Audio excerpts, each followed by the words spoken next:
I'm Neil Woods. I'm from the Law Enforcement Action Partnership, better known in the UK by the acronym LEAP UK. We are former police and other law enforcement who have basically been on the front lines of this drug war internationally. I just want to say that I feel privileged to be invited here because at LEAP UK we love the UK Cannabis Social Club model. We think it's the absolute best way of legally regulating cannabis. And there's a particular reason for that, because obviously we come at this from a policing perspective. And what we're doing at LEAP is we still want to fight organised crime. Many of us might have stopped being police officers, so there are some still serving police officers, but those of us at the start, we're just committed to fighting organised crime. And actually, in terms of cannabis, the best way to do that is the Cannabis Social Club model. Absolutely. But I'll just give you a little bit of background from my point of view, why I think the social club model is doing more to fight organised crime than the police are. So, for example, I used to work undercover, and one operation was sold to me as being really important because the gangsters involved were much worse than any of the other gangsters that I'd been hunting over the years. And it was a group called the Burger Bar Boys, who were an infamous gang from Birmingham, famous for being at war with their rivals, the Johnson crew, and their sort of hobbies were shooting each other and other people. And what they'd done is they were taken over the drug supply, heroin and crack in particular, in Northampton. Now, the reason that they've taken over the supply in Northampton is because the local police have had loads of success by arresting all the local dealers. And that created a vacuum, so the big boys from Birmingham moved in and took over the whole supply. And now, the thing is, the Burger Bar Boys were willing to be much more vicious than any of the local dealers, and they were using gang rape as part of their reputation building and their control. They traditional gangster stuff like maiming people and kidnapping people, that kind of thing. But they moved into gang rape just as a sort of branding issue, really. So that's why they were targeted in particular. Now it took me a good few weeks to get an introduction to them. And the way that I did that is I would pick on a vulnerable, problematic drug user. You just heard George talking about people who are stigmatised and victimised by the law and societal prejudice. But as a police officer, I specifically picked on those vulnerable people because vulnerable people are easier to manipulate. They are. But that's the reality of drugs policing. That was the mentality I went at it with. I justified it to myself at the time. I thought, this person meeting me is the worst thing that's ever happened to them. They're going to end up in jail, they're going to end up being the muppet who introduced me to the gangsters, everyone's going to know this. But I justified it by thinking, well, at the end of the operation, I'll catch the bad people, I'll catch the gangsters. So the end justifies the means, I was telling myself. So anyway, one of these people introduced me to the Burger Bar Boys, and I'm being taken to this snooker club where they were sort of had their headquarters in the town. And I got taken into the gents' toilets, and then the door burst open, and this hooded figure came in. He went into the toilet cubicle and then stood on the toilet and looked over the top. Said, "What's this?" And the door burst open again, and 4 more hooded figures came in. They started walking around me. And while they were walking around me, then occasionally one of them would headbutt me on the side of the head. And so then the guy in the cubicle was interrogating me and interrogating my mate, asking me sort of where I was from, why I was there, all sorts of questions. And I thought, I'm not going to get out of here in one piece. I became quite convinced they were going to use me as an example. I could just feel the imminent violence in the air. And I knew what they were capable of. I'd seen the intelligence, what they did. But then he said, "All right, what do you want?" And I went, "I'll have 1 and 1, please." I gave him my 40 quid and he gave me my 0.4 of heroin, 0.4 of crack. And then I was into that gang, and I was starting to gather evidence against them, and I got evidence of conspiracy against all 6 burger bar boys that were controlling the supply, but also they'd taken over everyone else. Everyone else had to work for them. So they had people running for them, stashing money, stashing drugs. There were 96 people that evidence was gathered against for that operation. 96 people. And I knew there was no one else to meet. There were no new phone numbers to get. There was no one else to get introduced to. I knew that I'd got evidence against every single person who was involved in that trade in the town. Every single person. So, 7 months in, 5 police forces contributed staff to that. Doors were kicked in, loads of people arrested, some bad gangsters, lots of vulnerable people. A week afterwards, I spoke to the intelligence guy on the phone, and he says, yep, we managed to interrupt the drug supply in Northampton for a full 2 hours. 2 hours. 7 months of work, 96 people arrested. I thought I was going to die 3 times during that operation. I was stripped at gunpoint because they thought I was wearing a wire. So, all of that to interrupt it for 2 hours. Now, I don't know that it was the Johnson crew, the rivals of the Burger Bar boys, that took up that supply. I don't know that for sure. But you can sort of picture the scene, can't you? The grapevine in Birmingham, one of the Johnson crew hears about what all the Burger Bar boys have been arrested in Northampton. And they'll think, yes, put the call in, boys, we're going to make a fortune here. Get loads of extra gear in quick. Because that's what the police do. I didn't realise this at the time. I was still full-on drug warrior. But all the police do is thin out the competition.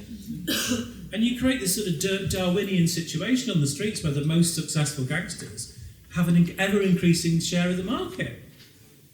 And of course, in true Darwinian fashion, it's the most brutal that gets to the top. If you can be the scariest gangster, you're not the one who gets grassed up. If you can be the scariest gangster, you're not the one that those vulnerable people bring the undercover cop to introduce you to them. So the actions of police perpetually make violence part of the market. The first time I bought heroin or crack in Derby, the guy was lovely. He says, you take care now, don't get yourself arrested. Because he had no idea that there were police out there doing that.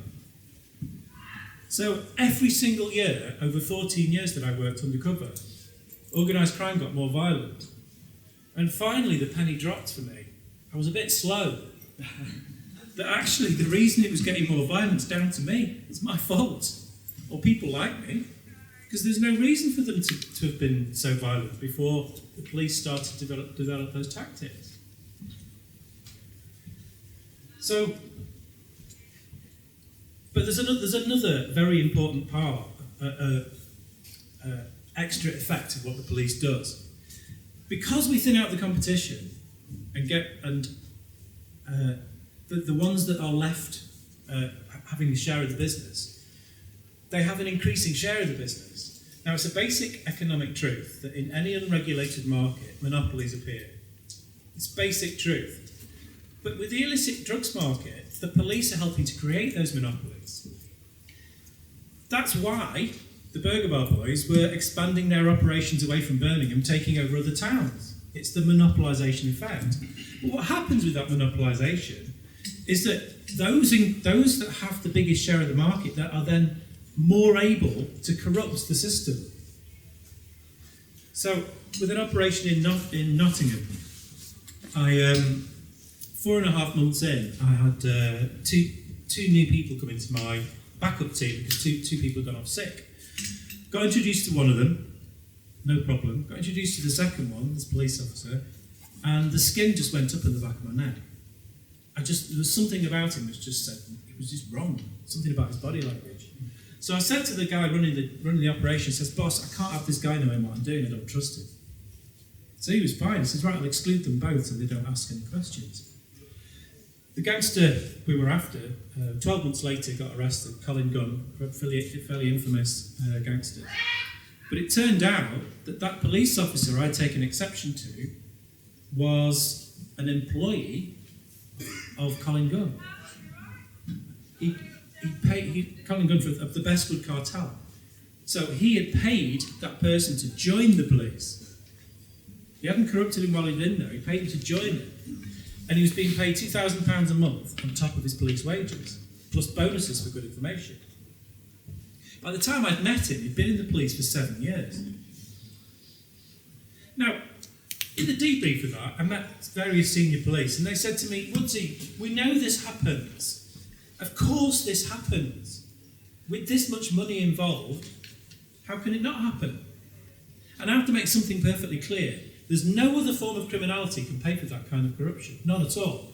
There is no value in other kinds of criminality that can match the illicit drugs market. Nothing at all. But it's not just the value, it's the fact that by policing drugs, or trying to police drugs, we are creating the monopolies that can pay for that corruption. So every police action is actually just making the situation worse. Now, some of you may well have suspected that was the case anyway, that the police do only just cause harm with drugs policing.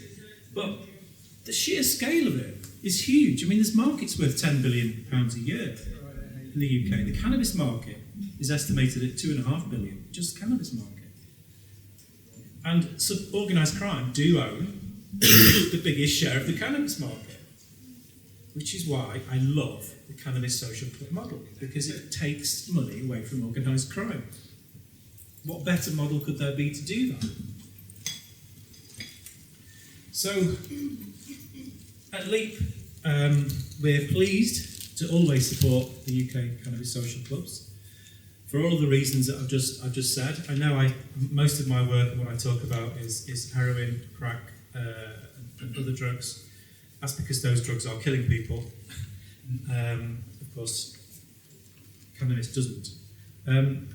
But just before I finish, I want to ask a favour of you, because I think most of you in here will probably like to be active, or you are active in campaigning or speaking out for cannabis reform. Now, has anyone noticed that the police have started using social media more? Yeah. So, yeah? They've started using social media more to talk about the busts and the raids that they do. Yeah? And it's interesting, certainly over the last year, just how much people have responded to that. So you go look at Kent Constabulary's normal social media page, and they'll put a post about dangerous dogs, or they'll put a post about this, that and the other, and it gets about 3 responses.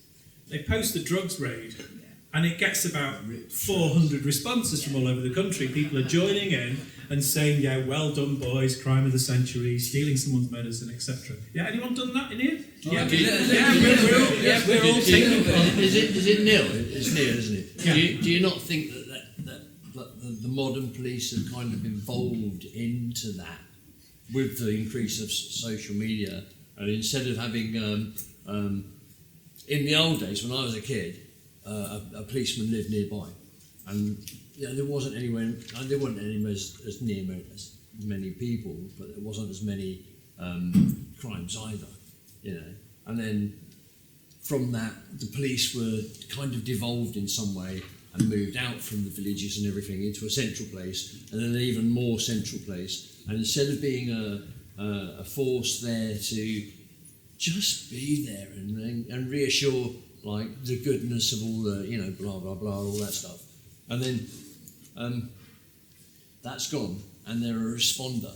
Now they're responding. Austerity's done that, hasn't it? Will attack you in that same way, but on social media. Yeah, austerity's done that anyway. And of course, social media is growing for everybody, so the police are bound to catch up eventually. But my point is, this is a really important point, and I love the fact that people are active and they respond on those social media accounts, but it made me think that maybe we could be a bit more constructive, because, as George said, most police, when you talk to them about this, they don't want to be arresting people for drugs. More and more police are actually wanting drug law reform, but there's still plenty who don't, but they just don't realise that they need to change it, so we need to try and persuade them. So myself and my co-writer, J.S. Raffaele, we came up with an idea that we create a piece of writing that is capable of persuading police. And then we ask people to use that piece of writing on the social media post because it will get under the skin of the police. I know that.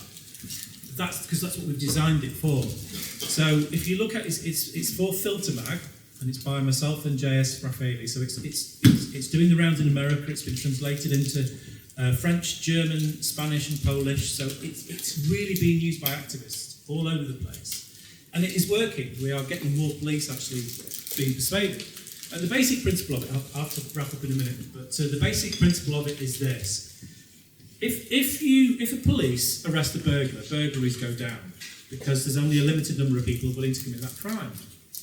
If a police arrest a drug dealer, then that creates an opportunity for another one. And generally crime goes up. Because violence often goes up because there's competition between for that opportunity. So, if the police are claiming success with a drugs warrant, a seizure of a load of cannabis plants, a seizure of a kilo of cocaine, whatever it is, it's dishonest. It's not true. It's not a success. And it's a breach of one of the founding principles of policing. Sir Robert Peel set out what policing should be in 1829 with 9 principles. Principle number 9 is the success of police should be the absence of crime, not evidence of police activity. Now, I'm paraphrasing that, but it's very important, and that's what the piece addresses. Because doing a drugs warrant, seizing that kilo of cocaine, is not reducing crime, it's just evidence of the police doing something. Why can't they refuse to do that? Why can't they say, this isn't a reasonable use of my job, I'm not doing it anymore? The police that come into my house, they were really apologetic and willing to really understand. They didn't understand. They were in my house. They shouldn't have been in my house. And as a police, if I was a police person, I would refuse to torture disabled people. And I wouldn't do it. And I don't understand why reasonable policemen, as you would just explain it, can't stand up and say, look, I'm not doing that anymore. I refuse to do that. It's wrong. And it is very, very, very wrong. I totally agree with you. It really is wrong. Absolutely it's wrong.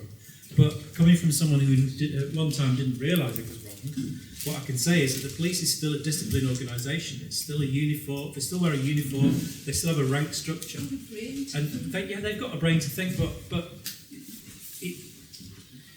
I had to come to that. I had to realise that I went 180-degree turn. I completely changed. And now I realise that I caused great harm. I have searched people's houses. I had no right to be there. They were in my house. They were nearly children, and they were